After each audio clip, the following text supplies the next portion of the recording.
nakauwi na rin mga karandom. Kararating lang natin, no. Medyo natagalan tayo. Doon pala sa nag-mine doon sa pinost natin, no. Nalagyan na lang ano, sir.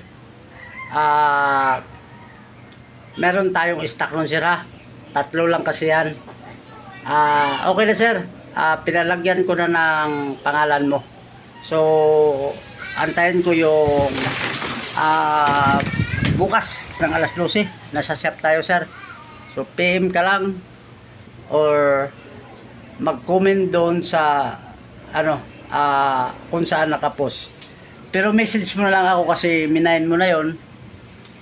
Bukas, sir, bukas ng alas 12. Maaga tayo, pwede kang mag-PM sa akin ng mga alas 8 or 8:30.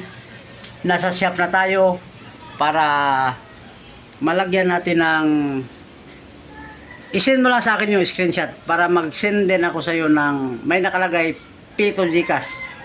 So doon naman sa juggling, sir, nalagyan na. Antayin natin yung reply ng Solomon Yap, no?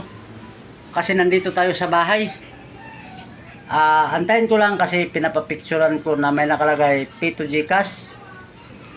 PM ka lang kung ipa-LBC mo na, sir, para bukas mapa-LBC kasi linggo walang LBC dito sa Purisa, no?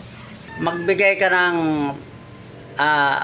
pangalan, address, cellphone number sa baba. Kompleto, sir, ha. Huwag mong haluan ng iba. Pangalan, address, cellphone number. Kasi huwag niyong kaligtaan, mga karandom, yung cellphone number kasi hindi yan tatanggapin sa LBC. Kasi tatawagan kayo yan pag nasa lugar nila. So, kailangan yan complete. Iwas mali. So, yun lang.